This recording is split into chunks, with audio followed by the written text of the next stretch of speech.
Emma by Jane Austen, Volume 1, Chapter 3. Mr. Woodhouse was fond of society in his own way. He liked very much to have his friends come and see him, and from various united causes, from his long residence at Hartfield, and his good nature, from his fortune, his house, and his daughter, he could command the visits of his own little circle in great measure as he liked. He had not much intercourse with any families beyond that circle. His horror of late hours and large dinner parties made him unfit for any acquaintance but such as would visit him on his own terms. Fortunately for him, Highbury, including Randalls in the same parish, and Donwell Abbey in the parish adjoining, the seat of Mr. Knightley, comprehended many such. Not unfrequently, through Emma's persuasion, he had some of the chosen and the best to dine with him. But evening parties were what he preferred, and, unless he fancied himself at any time unequal to company, there was scarcely an evening in the week in which Emma could not make up a card-table for him.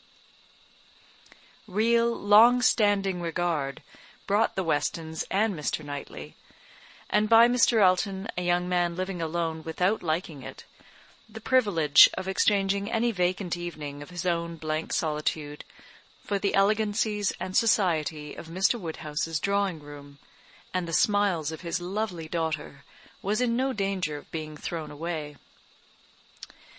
After these came a second set, among the most come-at-table of whom were Mrs. and Miss Bates, and Mrs. Goddard, 3 ladies almost always at the service of an invitation from Hartfield, and who were fetched and carried home so often that Mr. Woodhouse thought it no hardship for either James or the horses. Had it taken place only once a year, it would have been a grievance. Mrs. Bates, the widow of a former vicar of Highbury, was a very old lady, almost past everything but tea and quadrille. She lived with her single daughter in a very small way, and was considered with all the regard and respect which a harmless old lady, under such untoward circumstances, can excite. Her daughter enjoyed a most uncommon degree of popularity for a woman neither young, handsome, rich, nor married. Miss Bates stood in the very worst predicament in the world for having much of the public favour, and she had no intellectual superiority to make atonement to herself, or frighten those who might hate her into outward respect. She had never boasted either beauty or cleverness. Her youth had passed without distinction, and her middle of life was devoted to the care of a failing mother, and the endeavour to make a small income go as far as possible. And yet she was a happy woman, and a woman whom no one named without good-will. It was her own universal good-will and contented temper which worked such wonders. She loved everybody, was interested in everybody's happiness, quick-sighted to everybody's merits, thought herself a most fortunate creature, and surrounded with blessings in such an excellent mother and so many good neighbours and friends, and a home that wanted for nothing. The simplicity and cheerfulness of her nature, her contented and grateful spirit, were a recommendation to everybody, and a mine of felicity to herself. She was a great talker upon little matters, which exactly suited Mr. Woodhouse, full of trivial communications and harmless gossip. Mrs. Goddard was the mistress of a school, not of a seminary or an establishment, or anything which professed, in long sentences of refined nonsense, to combine liberal acquirements with elegant morality, upon new principles and new systems, and where young ladies for enormous pay might be screwed out of health and into vanity, but a real, honest, old-fashioned boarding school, where a reasonable quantity of accomplishments were sold at a reasonable price, and where girls might be sent to be out of the way and scramble themselves into a little education, without any danger of coming back prodigies. Mrs. Goddard's school was in high repute, and very deservedly, for Highbury was reckoned a particularly healthy spot. She had an ample house and garden, gave the children plenty of wholesome food, let them run about a great deal in the summer, and in winter dressed their chilblains with her own hands. It was no wonder that a train of 20 young couple now walked after her to church. She was a plain, motherly kind of woman, who had worked hard in her youth, and now thought herself entitled to the occasional holiday of a tea visit, and having formerly owed much to Mr. Woodhouse's kindness, felt his particular claim on her to leave her neat parlour, hung round with fancy work, whenever she could, and win or lose a few sixpence by his fireside. These were the ladies whom Emma found herself very frequently able to collect, and happy was she, for her father's sake, in the power; though, as far as she was herself concerned, it was no remedy for the absence of Mrs. Weston. She was delighted to see her father look comfortable, and very much pleased with herself for contriving things so well; but the quiet prosings of 3 such women made her feel that every evening so spent was indeed one of the long evenings she had fearfully anticipated.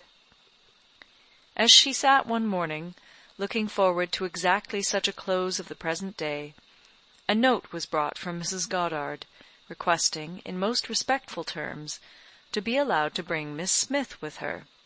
A most welcome request, for Miss Smith was a girl of 17, whom Emma knew very well by sight, and had long felt an interest in, on account of her beauty. A very gracious invitation was returned, and the evening no longer dreaded by the fair mistress of the mansion. Harriet Smith was the natural daughter of somebody. Somebody had placed her several years back at Mrs. Goddard's school, and somebody had lately raised her from the condition of scholar to that of parlour boarder.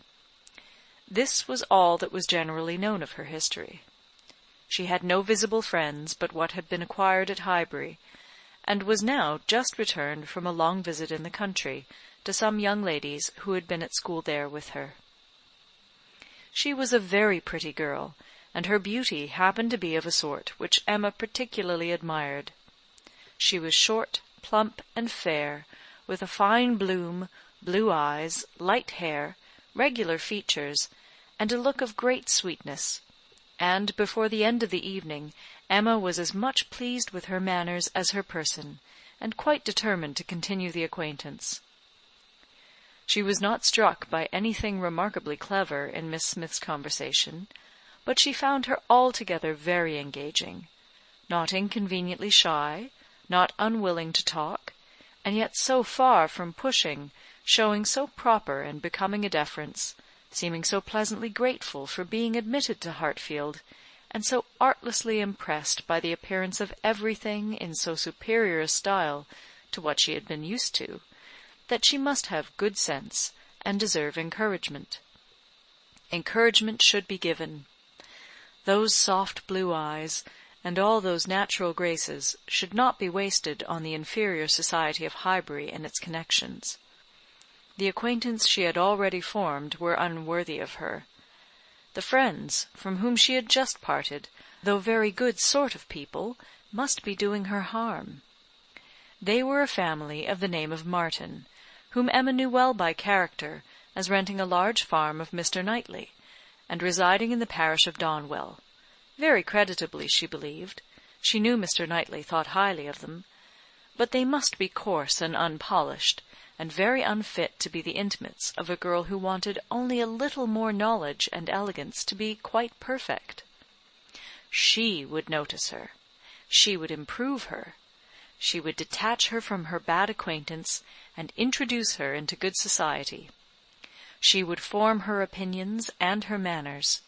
It would be an interesting, and certainly a very kind undertaking, highly becoming her own situation in life, her leisure and powers.